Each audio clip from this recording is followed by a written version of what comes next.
Chapter 5. When we got home, my father wanted to hear all about it. Well, Mother said, just suppose you had never heard the Christmas story, and you didn't know anything about it, and then somebody told it to you. What would you think? My father looked at her for a minute or two, and then he said, well, I guess I would think it was pretty disgraceful that they couldn't find any room for a pregnant woman except in the stable. I was amazed. It didn't seem natural for my father to be on the same side as the herdmans. But then it didn't seem natural for the herdmans to be on the right side of a thing. It would have made more sense for them to be on Herod's side. Exactly, Mother said. It was perfectly disgraceful, and I never thought about it much. You hear all about the nice warm stable with all the animals breathing, and the sweet-smelling hay, but that doesn't change the fact that they put Mary in a barn. Now let me tell you, she told my father all about the rehearsal, and when she was through, she said, it's clear to me that, deep down, those children have some good instincts after all. My father said he couldn't exactly agree. According to you, he said, their chief instinct was to burn Herod alive. No, their chief instinct was to get Mary and the baby out of the barn. But even so, it was Herod they wanted to do away with, not Mary or Joseph.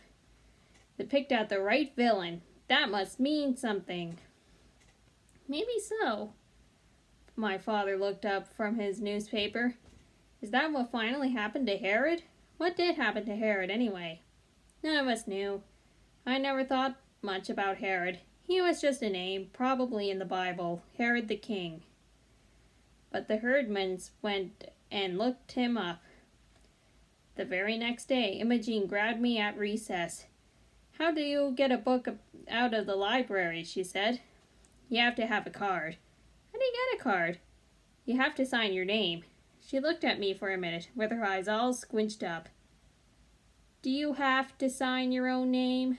I thought Imogene probably wanted to get one of the dirty books out of the basement, which is where they keep them, but I knew nobody would let her do that. There's this big chain across the stairs to the basement, and Mrs. Grabner, the librarian, can hear it rattle no matter where she is in the library, so you don't stand a chance of getting down there. Sure you have to sign your own name, I said. They have to know who has the books.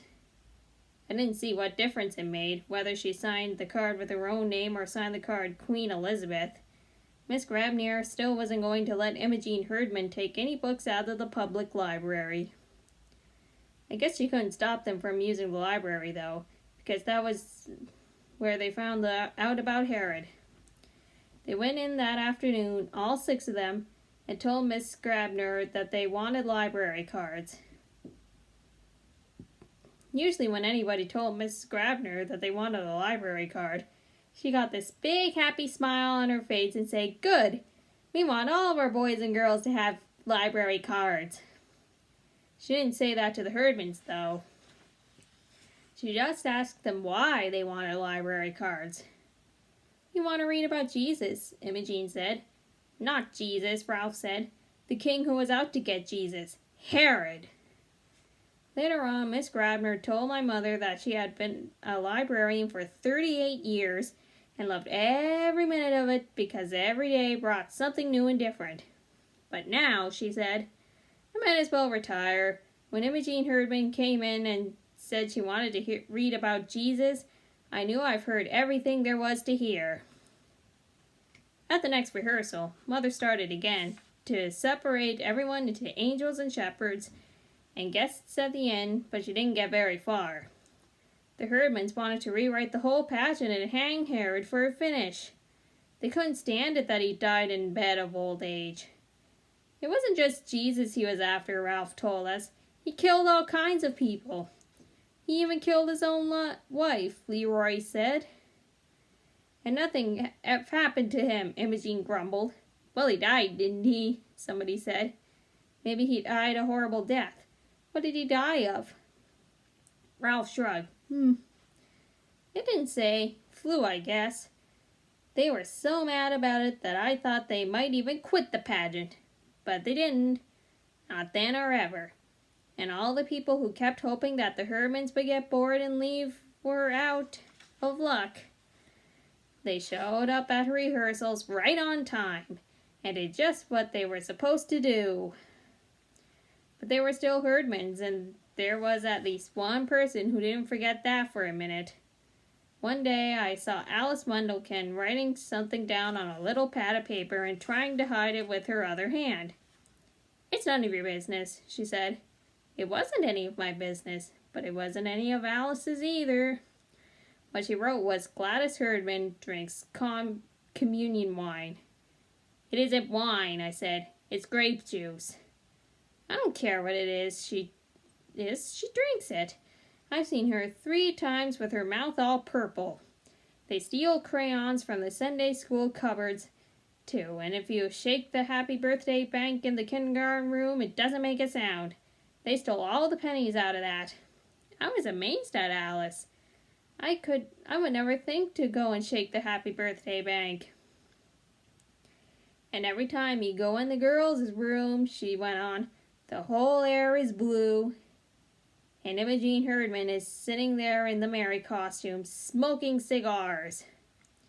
Alice wrote all of those things down and how many times each thing happened. I don't know why, unless it made her feel good to see in black and white just how awful they are. Since none of the Herdmans had ever gone to church or Sunday school or read the Bible or anything, they didn't know how things were supposed to be.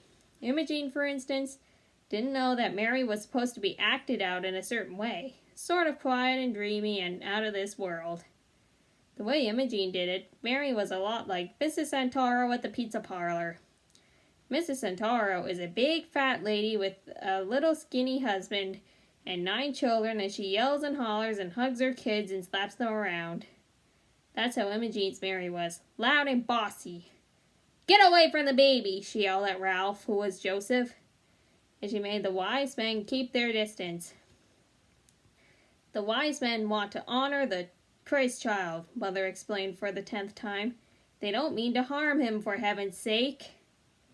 But the wise men didn't know how things were supposed to be either, and nobody blamed Imogene for shoving them out of the way. You've got the feeling that these wise men were going to hustle back to Herod as fast as they could and squeal on the baby, out of pure meanness. They thought about it too.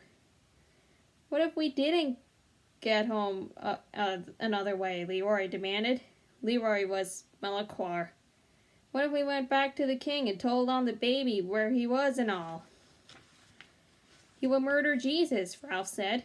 "Old Herod would murder him." "He would not." That was Imogene, with fire in her eye. And since the Herdmans fought one another just as fast as they fought everybody else, Mother had to step in and settle everyone down. I thought about it later, though, and I decided that if Herod was a king, set out to murder Jesus, a carpenter baby's son, he would surely find some way to do it. So when Leroy said, "What if we went back and told on the baby?" it gave you something to think about. No Jesus. Ever. I don't know whether anybody else got this flash. Alice Mundelkin, for one, didn't. "I don't think it's very nice to talk about the baby Jesus being murdered," she said, stitching her lips together and looking sour.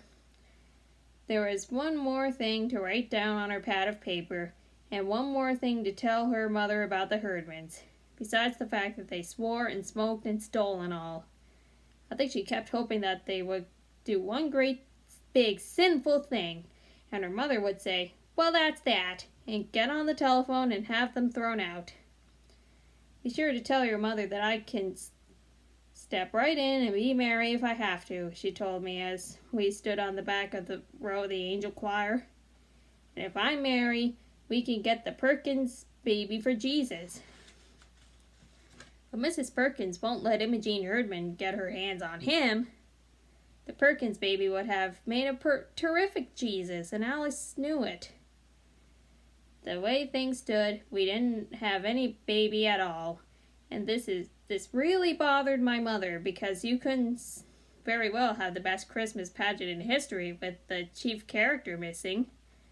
We had lots of babies offered in the beginning, all the way from Eugene Sloper, who was so new he was still red, up to Junior Caudill, who was almost 4. His mother said he could scrunch up. But when all the mothers found out about the Herdmans, they withdrew their babies. Mother had called everybody she knew, trying to scratch up a baby, but the closest she came was Bernice Watrous, who kept foster babies all the time. "I've got a darling little boy right now," Bernice told Mother. "He's 3 years old, and so good I hardly know he's in the house. He'd be wonderful. Of course he's Chinese. Does that matter?" "No," Mother said. "It doesn't matter at all." But Bernice's baby got adopted 2 weeks before Christmas, and Bernice said she didn't like to ask to borrow him back right away. So that was that. "Listen," Imogene said, "I'll get us a baby." "How would you do that?" Mother asked. "I'll steal one," Imogene said. "There's always 2 or 3 babies in carriages outside the A&P supermarket." "Oh, Imogene, don't be ridiculous," Mother said. "You can't just walk off with somebody's baby, you know." I doubt if Imogene did know that. She walked off with everything else. "We won't worry any more about a baby," Mother said. "We'll use a baby doll. That would be better anyway." Imogene looked pleased. "A doll can't bite you," she pointed out. Which just went to prove that the Herdmans started out mean right from the cradle.